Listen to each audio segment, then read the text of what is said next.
नमस्कार दोस्तों। मैं आज बात करने वाले हूँ इंडिया और पाकिस्तान का।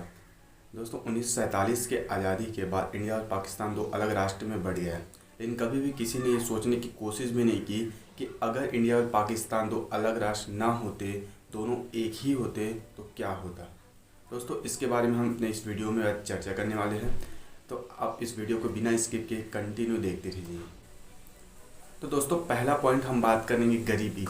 जो 1950 से 1970-80 के दशक तक के जो इंडिया और पाकिस्तान में घोर गरीबी देखने को मिला, वो शायद कभी देखने को ना मिलता और उस दौर में देश को और ज़्यादा ग्रोथ करने का मौका मिलता।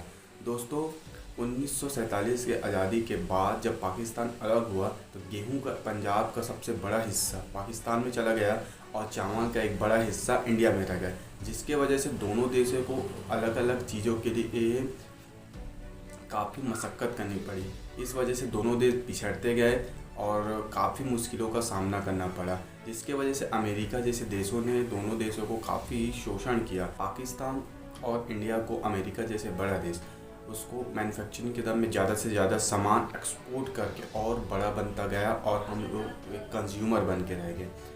तो गाइस ये था सबसे बड़ा लॉस जो 1950 से 70 से 80 के दशक में देखने को मिला, जिस समय इंडिया अपने गरीबी से और अपने आर्थिक से काफ़ी उबर सकता था।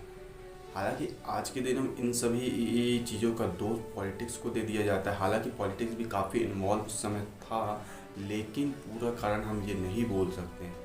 इसका मेन कारण हम इस पार्टीशन को दे सकते हैं, जिसके वजह से काफ़ी युद्ध लड़ने को पड़ा।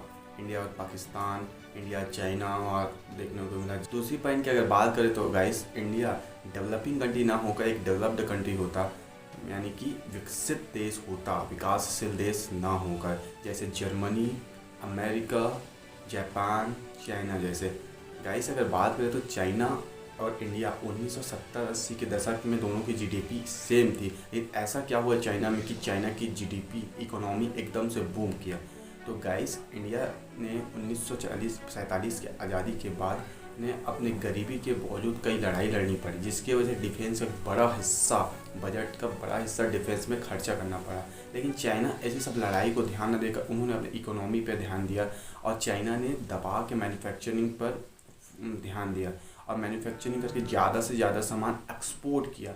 एक्सपोर्ट करने की वजह से ज़्यादा इकोनॉमी बूम मिली चाइना की।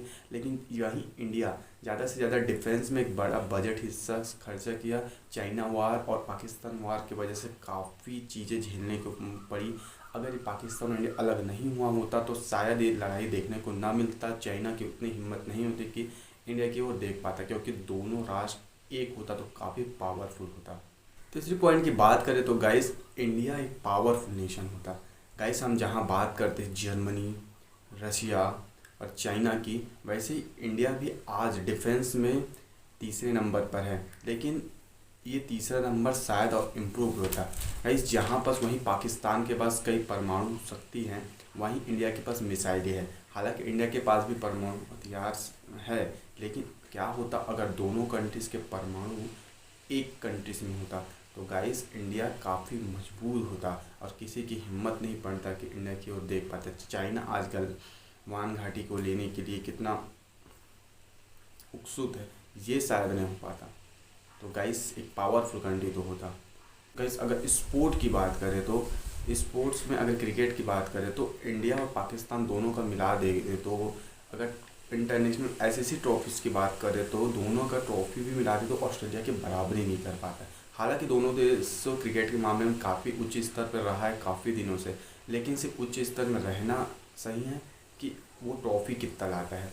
इंटरनेशनल आईसीसी ट्रॉफीज़ लाने में अक्सर ये दोनों देश पीछे। इसका मेन कारण है कि अगर इंडिया की बात करें तो सालों से इंडिया एक अच्छे बैट्समैन जैसे कि सुनील गावस्कर, सचिन तेंदुलकर, विराट कोहली जैसे बैट्समैन प्रोड्यूस करता है, जो काफ़ी बड़े लेवल के बैट्समैन बनते हैं। लेकिन वहीं पर इंडिया पीछे रह जाता है वो अपने बॉलिंग एरिया की वजह से।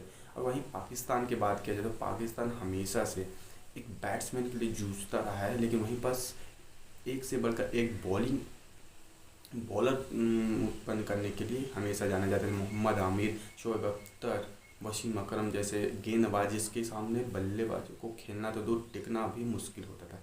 लेकिन अगर पार्टीशन ना हुआ होता तो दोनों कंट्रीज़ के जो प्लेयर है वो एक में होता, तो शायद इंडिया के पास और ज़्यादा ट्रॉफी होता, शायद वो ऑस्ट्रेलिया को पीछे छोड़ दे होता। अंतिम पॉइंट की बात करूँ गाइस, इन सब बातों से भी बढ़कर एक बात मैं कहना चाहता हूँ, अगर ये पार्टीशन ना हुआ होता तो इन चीज़ों में हम आगे होते वो होते। लेकिन एक और चीज़ है, जो आज जो देश की स्थिति है, जो बंटवारे की स्थिति है, इसे इस तरह से समझा जा सकता है गाइस। अक्सर किसी भी घरों में जब बंटवारा होता है तो हर किसी न किसी को लगता है उसे कम मिला है, उसके हिस्से में कम ही चीज़ आया है, इसके वजह से दोनों के बीच में एक बैर होता है। तो शायद इन दोनों देशों के बीच में अगर पार्टीशन ना हुआ होता तो किसी को ये मलाल नहीं होता कि किसी के हिस्से वाली बात ही नहीं होता। आज अगर बात करें बांग्लादेश के, बांग्लादेश की पर कैपिटल इनकम 2700 से ऊपर बढ़ चला गया है। वहीं इंडिया की बात करें तो इंडिया को भी पीछे कर चुका है बांग्लादेश। तो जो टेक्सटाइल इंडस्ट्रीज के बदौलत तो इंडिया काफ़ी हाई लेवल में इकोनॉमी बूम कर रही थी, उसको पीछे कर बांग्लादेश आगे बढ़ रही। तो शायद बांग्लादेश इंडिया में होता तो हम 50% से ऊपर टेक्सटाइल इंडस्ट्री हमारे अंदर होता।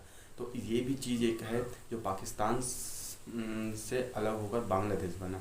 और दूसरी चीज़ हम बात कर सकते हैं कि जो दंगे आज देख रहे हैं, जो धर्म के नाम पे लड़ाई देख रहे हैं, ये शायद ना होती और हम आपस में लड़ते ना होते।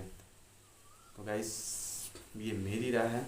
वैसे अपना राय ज़रूर कमेंट करें, अगर मैं कहीं गलत हूँ गाइस तो कमेंट करें और चैनल को सब्सक्राइब करना ना भूलें। Thank you guys.